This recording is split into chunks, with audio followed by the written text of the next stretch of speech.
오늘은 베드로전서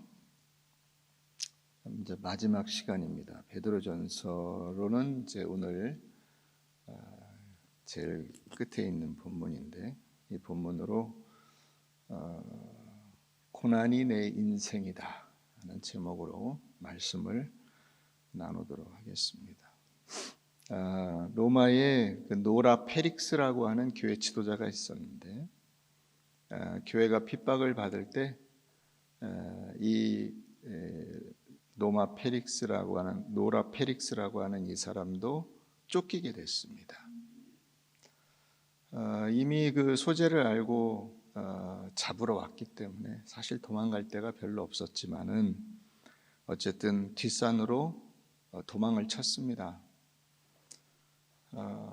그래서 조그만 동굴에 숨었는데, 이제 숨어 들어가서 거기서 잡힌 거나 마찬가지라고 생각을 하고 마지막 하나님 앞에 기도를 드린 것입니다. 주님, 내 생명을 주님께 맡깁니다. 하나님이 알아서 하십시오.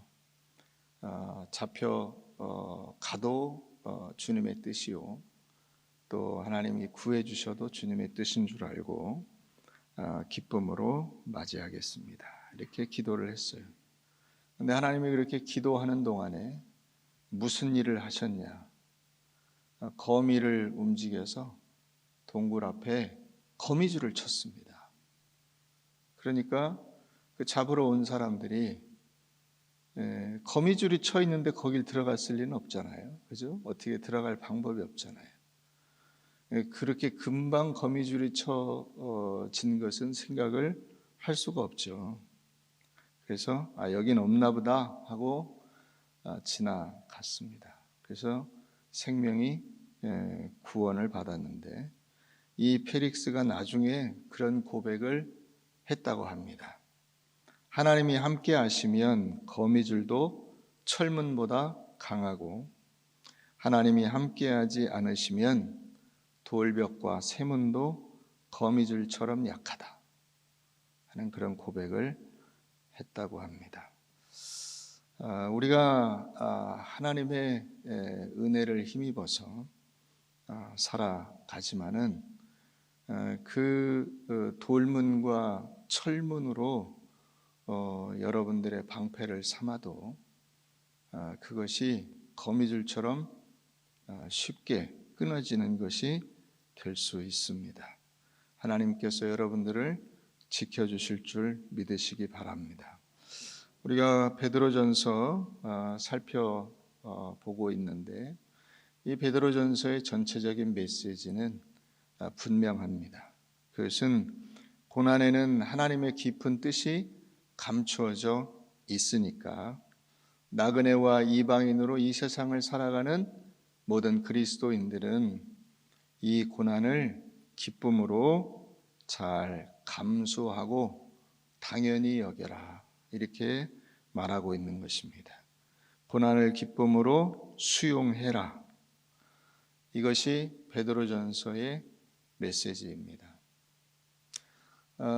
베드로전서에서는 이미 이 그리스도인들을 나그네요, 이방인이라고 규정을 했습니다.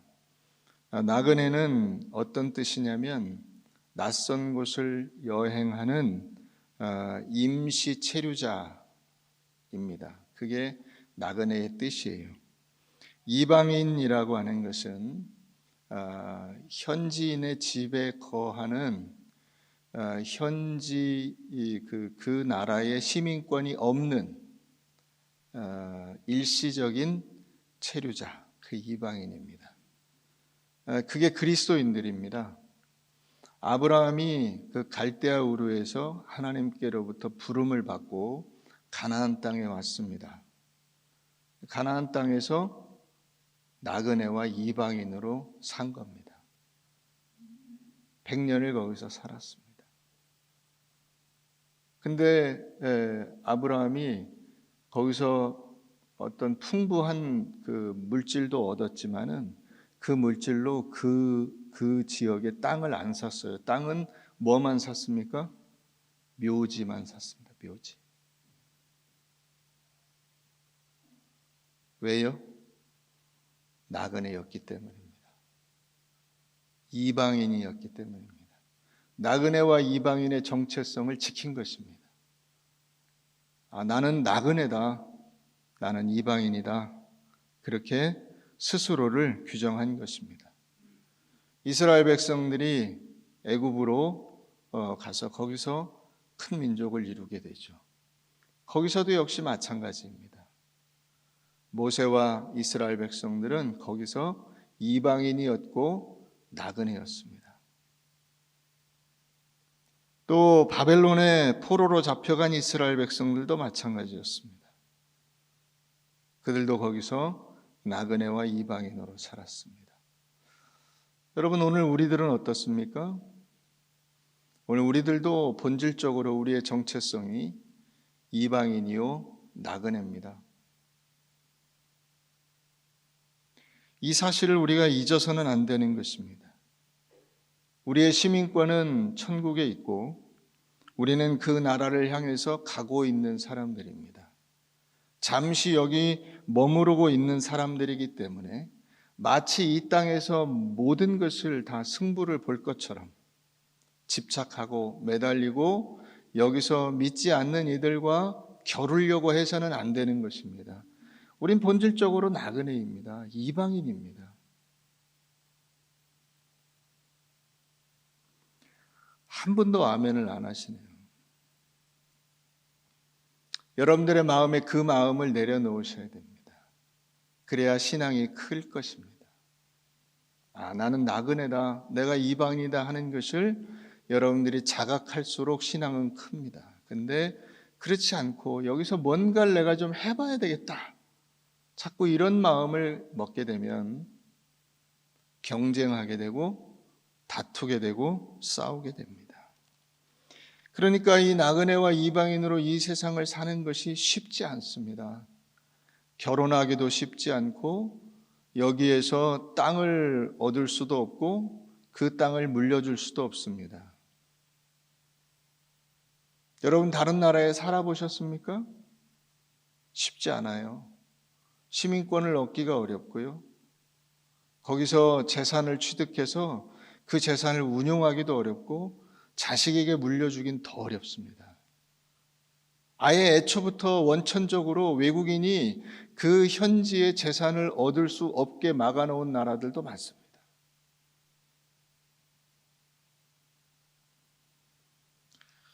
이 외국인과 이방인은, 그 나그네는 늘 위협과 협박이 있습니다.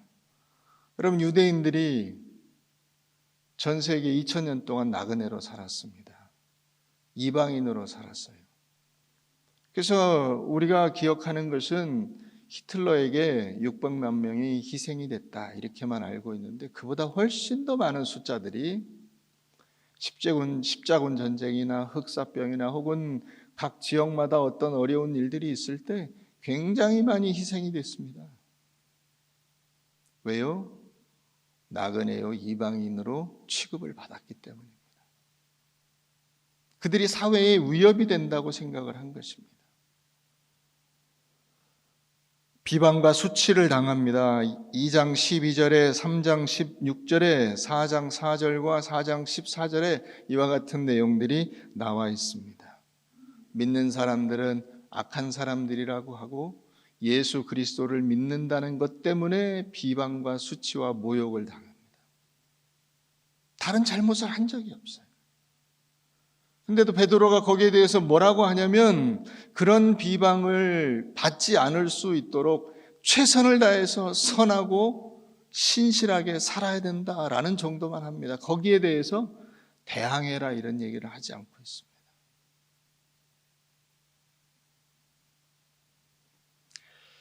여러분, 오늘 제가 이 말씀에서 굉장히 중요한 몇 가지를 여러분들에게 말씀을 드리려고 합니다. 여러분들이 잘 기억하시고 여러분들의 삶 속에서 이것이 실천될 수 있도록 하시면 좋겠습니다. 먼저 첫째는 예수 믿으면 고난을 안 받는다는 오해가 있습니다. 우리나라에도 복음이 들어와서 지금 이제 140년 가까이 된 거죠. 이제 지금 그 정도 됐어요. 그러니까 그동안에 어떤 일이 있었냐면 예수 믿으면 고난을 안 받고 승승장구하고 세상적으로 잘 되고 부족함이 없고 내 영혼이 잘됨 같이 내가 범사에 잘 되고 강건하리라 뭐 이런 이야기들이 막 이게 퍼졌습니다. 그래서 아직도 그런 생각을 가지고 있는 분들이 상당수가 있어요. 예수 믿으면 믿는 사람들이 보여줘야 될 증거가 있는데 그 증거는 뭐냐? 외적인 형통이라는 거예요. 세상적인 성공이라는 겁니다. 그것도 안 되면 내적인 확신이라도 있어야 돼요. 내 안에서 예수 그리스도에 대한 이 뜨거운 열정이 막 솟아나고 막 이런 것들이 있어야 된다는 거예요. 그 둘 다 없을 수가 있습니다. 예수를 잘 믿는데도 불구하고.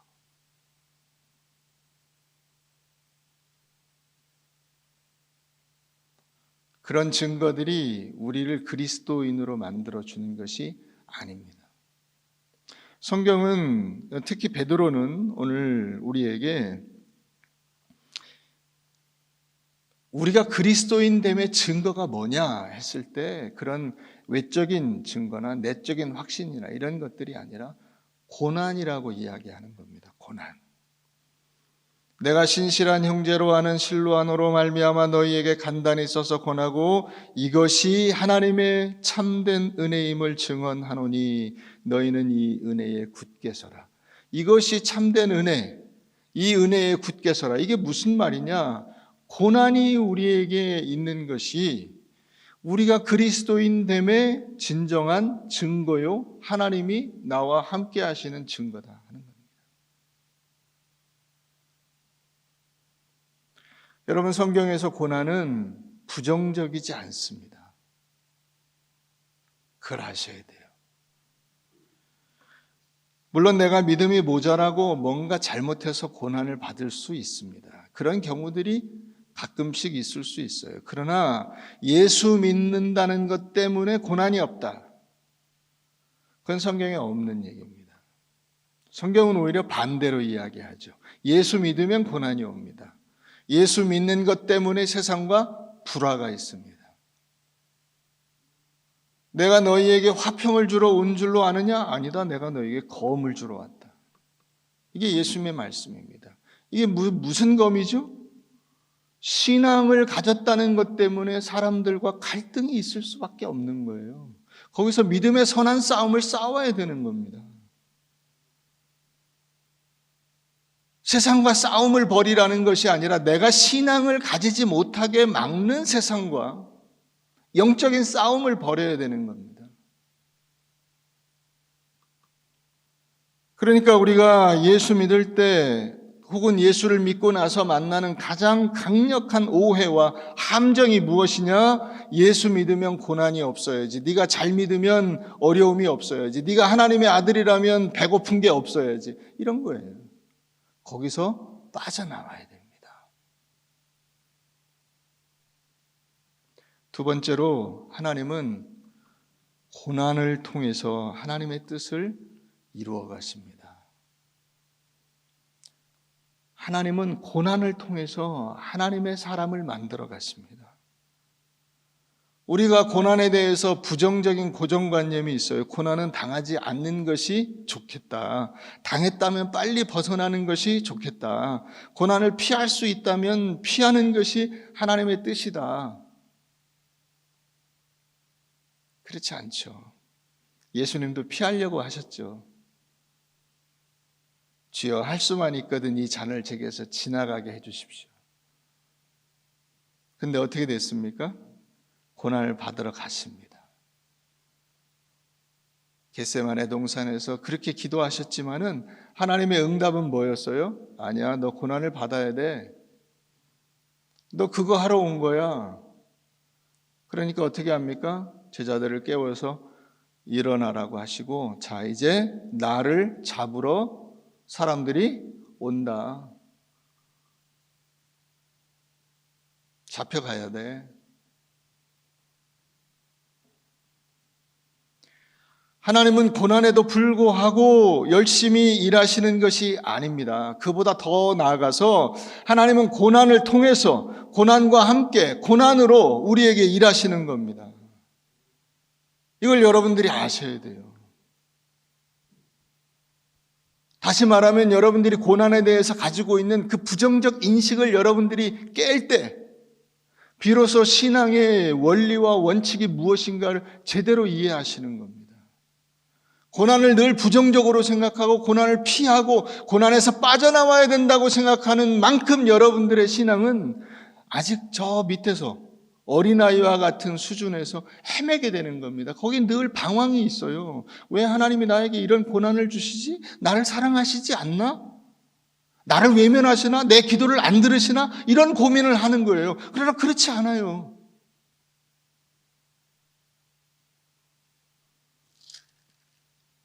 우리 앞에 2장 18절 한번 가봅니다.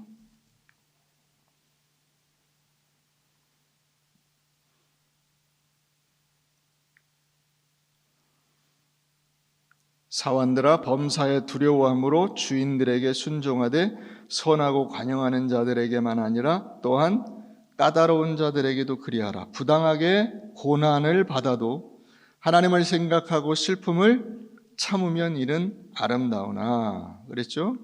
죄가 있어 매를 맞고 참으면 무슨 칭찬이 있으리요. 그러나 선을 행함으로 고난을 받고 참으면 이는 하나님 앞에 아름다우니라. 이를 위하여 너희가 부르심을 받았으니 그리스도도 너희를 위하여 고난을 받으사 너희에게 본을 끼쳐 그 자취를 따라오게 하셨느니라. 이 전체적인 그 뉘앙스가 어때요? 당연한 거예요. 고난이 당연한 거예요. 부당하게 받는 고난도 있어요. 내가 잘못한 것이 아무것도 없는데 고난을 받을 수 있다는 거예요. 그 고난이 너무나 흔한 거예요. 그리스도인들에게 이 고난이라고 하는 것이, 어려움이라고 하는 것이 세상을 사는 데 있어서 내 마음대로 할 수 없다는 것이 너무 당연하다는 거예요. 그것을 누가 우리에게 먼저 본을 보여주셨냐면 예수님이 본을 보여주셨다는 거예요. 예수님이 하나도 잘못한 것이 없는데 사형수가 돼서 십자가에 달려 죽으시는 거예요. 예수님이 뭘 하셨다고 하죠? 먼저 우리에게 발자국을 남겨놓고 가셨다는 거예요. 여러분, 눈 오고 나면 맨 앞에 눈을 걷는 사람이 발자국이 딱딱딱 남겨져 있어요. 여러분, 어릴 때 이게 눈 많이 온 날 아버지가 이제 눈을 쓸러 이렇게 가실 때 혹은 앞에 가실 때 거기 이렇게 발자국을 남겨놓으면 아이가 조그만 발로 그 아버지 그 장화시는 발 여기 이렇게 딱딱 딛고 거기 이렇게 가잖아요. 재밌잖아요. 예수님이 우리 앞에 그렇게 그 고난을 받으시면서 발자국을 남겨놓고 가셨으니까 우리 보고 그 발자국을 딛고 따라오라는 거예요. 왜 그렇게 하시냐? 우리 로마서 8장으로 한번 가보십시다. 로마서 8장.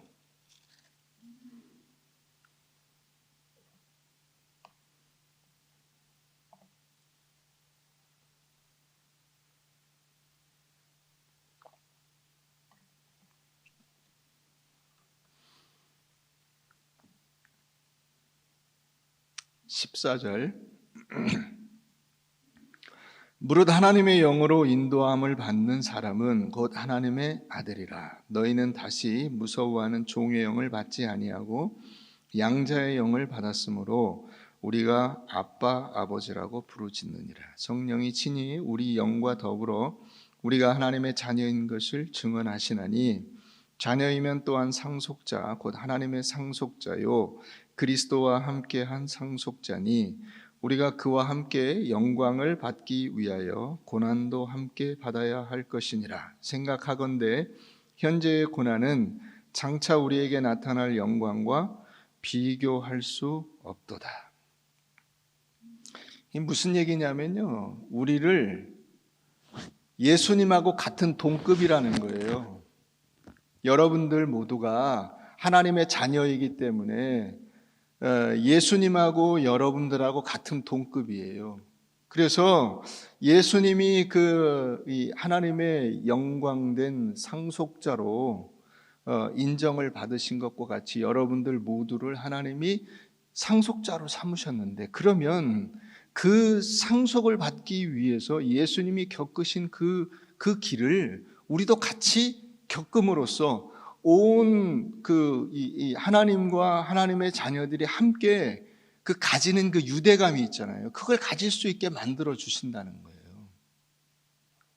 무슨 말이냐? 여러분, 각 가정들은 그 가정에 그 고유한 어떤 이게 흐름이 있어요. 정신적인 흐름이 있어요. 우리 집안은 믿는 사람이야. 우리 집안은 뭐 순교자의 가정이야. 이런 정신적인 흐름이 있어요. 어릴 때부터 그걸 보고 자랐어요.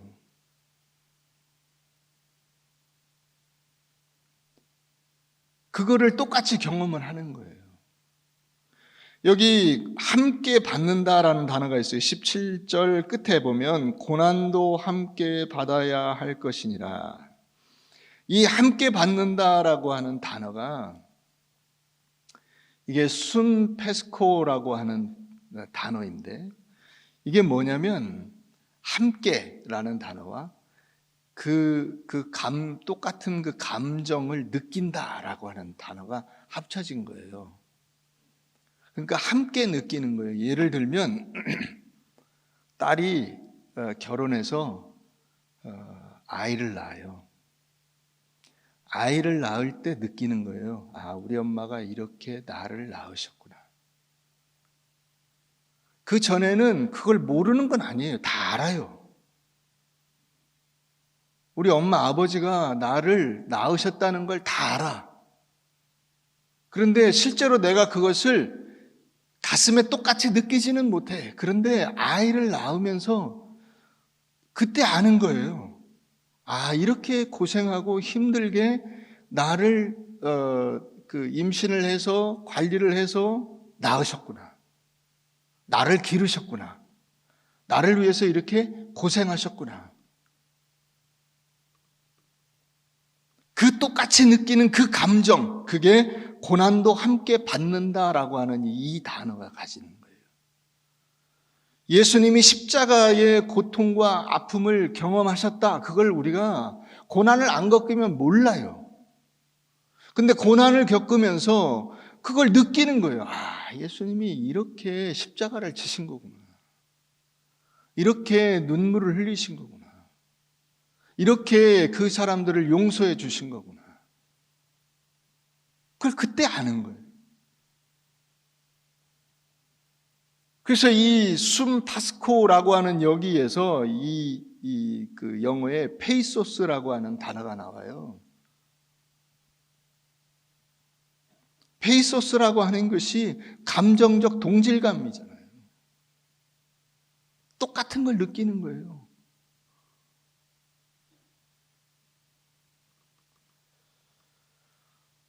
우리는 예수님이 누리는 그 영광에 우리를 불러 들이실 때에 그 영광이 거저 주어진 것이 아니라 그 고난과 고통을 겪으신 예수님의 십자가의 그 은혜를 통해서 우리에게 주어진 것이라는 사실을 깨닫게 되는 겁니다.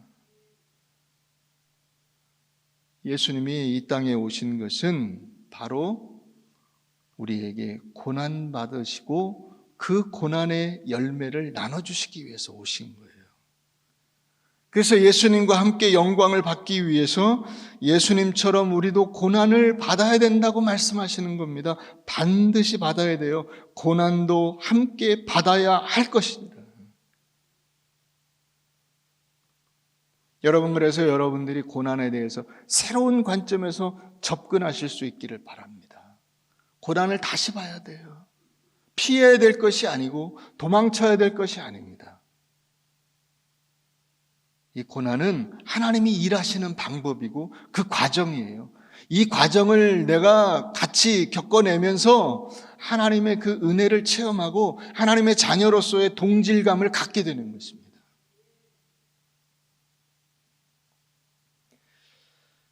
테레사 수녀가 인도의 가장 못 살고 그 어려운 지역에서 봉사활동을 했습니다. 그냥 거기서 같이 산 거죠. 그들을 도우면서. 근데 나중에 이 테레사 수녀가 죽고 나니까 이제 그의 유품들을 정리하면서 그가 남겨놓은 여러 일기라든가 이런 그 기록들을 보게 됐는데 사람들이 그때 깜짝 놀란 거예요. 왜 깜짝 놀랐냐면 테레사 수녀가 신앙적으로 굉장히 고민이 많았다는 것을 알게 된 거예요. 자기가 너무 어려운 지역에서 어려운 사람들과 같이 살다 보니까 정말 하나님이 나를 도우시나? 나와 함께 하시나? 나를 여기 보내신 건가? 막 이런 고민들을 막 하게 되는 거예요.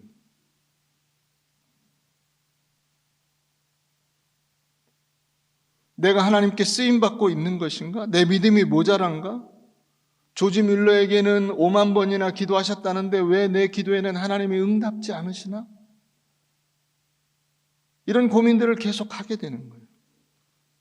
그런데 이 테레사 수녀가 자신이 하나님의 자녀라고 그럼에도 불구하고 하나님께서 나를 사랑하신다고 나를 아직도 그 자녀로서 붙들고 계신다고 느끼는 결정적인 증거가 무엇으로 생각을 하냐면 자기가 그렇게 많은 의심과 회의를 품지만은 끊임없이 하나님을 갈망하는 마음이 있다는 데서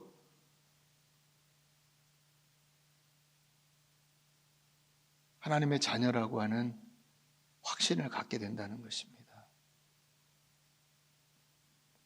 여러분, 우리가 항상 외적인 것, 겉에 드러나는 것, 돈 많이 벌었다, 높은 자리에 올라갔다, 대학에 합격했다, 취직했다, 뭐 했다 하는 이런 것들로 하나님의 자녀의 정체성을 삼으려고 하니까 끊임없이 흔들리고 불안하고 마음대로 안 되면 하나님이 날 사랑하시지 않는다고 원망하고 불평하고 절망하게 되는 것입니다. 고난은 하나님이 나를 버리신 것이 아니라 하나님이 나와 함께 하시고 나를 하나님의 종으로 사용하신다고 하는 증거라는 사실을 잊어서는 안 됩니다. 다시 말하면 고난은 나쁜 것이 아니라는 거예요. 고난은 끊임없이 하나님이 날 사랑하신다고 나에게 던지는 하나님의 음성이요 손길이라는 사실을 기억하셔야 돼요. 세 번째, 하나님은 우리가 부자냐, 높으냐, 건강하냐, 혹은 가난하냐, 낮으냐, 병들었냐 상관없이 그 모든 상황 속에서 나를 인도하신다는 사실입니다. 그럼에도 불구하고 나를 인도하세요.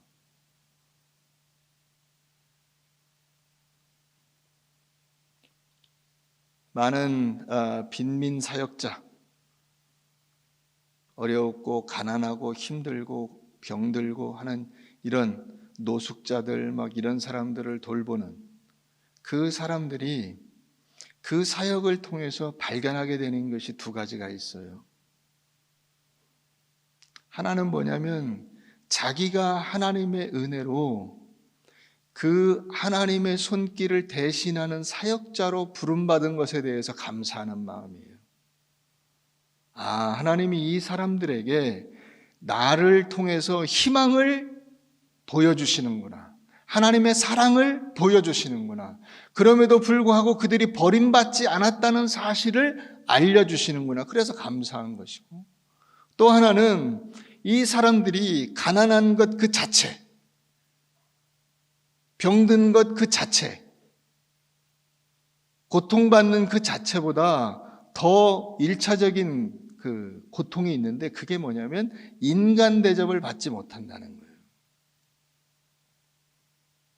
인간으로 대우를 받지 못해요. 가난하다는 이유로, 병들었다는 이유로, 머물 곳이 없다는 이유로 사람 대접을 못 받다가 이제 자기가 가서 그런 사역을 함으로써 나를 사람으로 알아주시고 인간으로 알아주시고 대우해 주시니 감사합니다 하는 그런 이야기를 듣게 되는 거예요. 그것을 통해서 이 사람들이 감사하는 것이 바로 그거예요. 하나님께서 이들의 고통을 이해할 수 있는 마음, 좀 아까 얘기한 순파스코, 고난도 함께 받게 하려, 나로 이들의 그 고난을 알게 하시고 그것을 그 마음속에 똑같이 느끼게 하시고, 그럼으로써 주님을 바라볼 수 있도록 만들어 주신 이 은혜가 너무 크구나 하는 것을 알게 돼요. 여러분, 교회에는 좀 걱정 없이 사는 분도 있고, 가난한 사람도 있고, 배운 사람도 있고, 못 배운 사람도 있고, 높은 사람도 있고, 낮은 사람도 있습니다. 문제는 뭔가 좀 가지고 누리고 있는 사람은 상대적으로 교만하고, 가지지 못하고 배우지 못하고 한 사람들은 상대적으로 열등감을 가져요. 그래서 덜 배우거나 덜 가진 사람들은 너무 열등감을 가지고 위축되는 경향이 있고, 혹은 반대로 그것 때문에 자격지심을 가지고 너무 과장하는 경향이 있어요. 그러나 저는 하나님께서 돈이 많거나 없거나, 많이 배웠거나 못 배웠거나, 높거나 낮거나 상관없이 하나님이 그 모든 상황에 역사하시고 함께 하신다는 사실을 우리가 알아야 된다고 했잖아요. 그걸 여러분들이 잘 여러분들의 삶 속에 받아들이시면 좋겠어요. 예수 그리스도 안에서 우리는 가난이나 그 부유함이나 배우지 못한 것이나 배운 것이나 높은 자리에 있는 것이나 높지 못한 것이나 이게 다 정리가 된 거예요. 예수 안에서 예수님이 그 모든 것을 다 우리에게 이걸 다 함께 묶어서 하나님 앞에 우리를 가지고 가신 거거든요.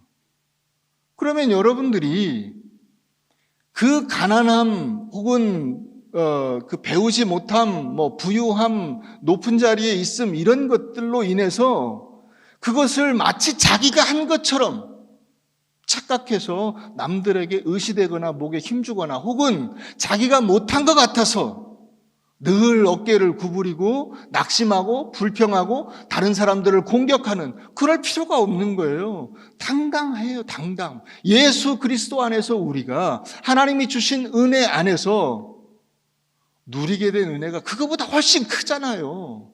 하나님께서 내게 주신 은혜가, 십자가를 통해서 당신의 그 모든 것을 내어주신 은혜가 세상의 물질보다, 세상의 지식보다 훨씬 더 크잖아요. 근데 그걸 예수 안에서 충분히 감수할 넉넉한 깊이가 없어요.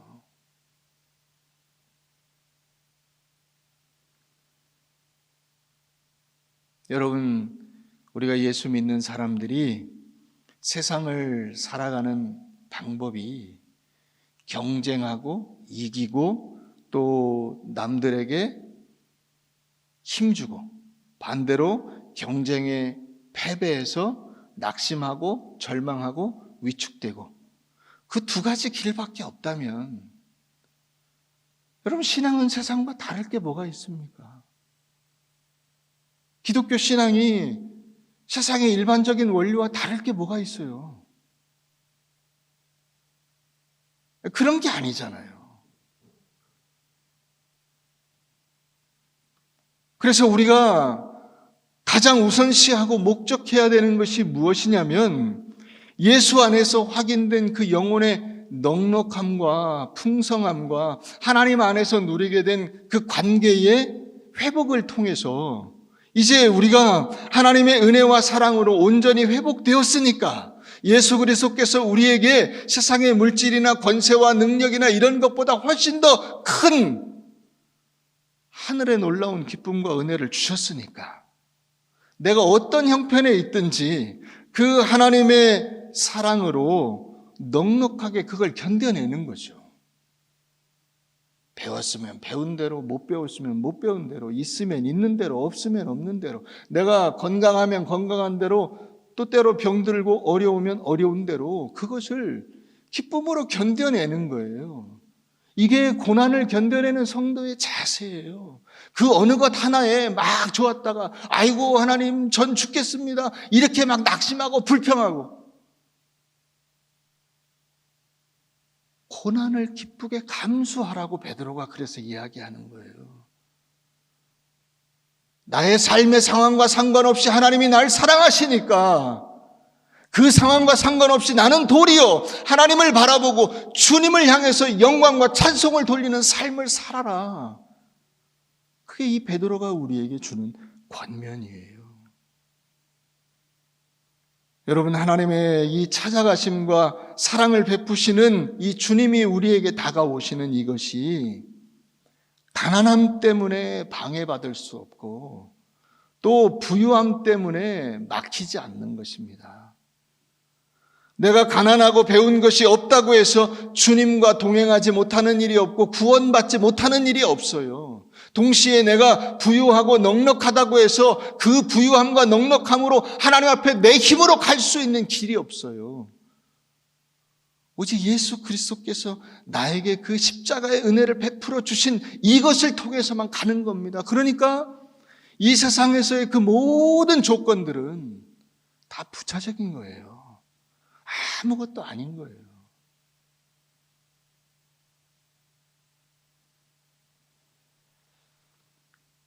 예수님이 오신 것은 고난받으러 오신 것입니다.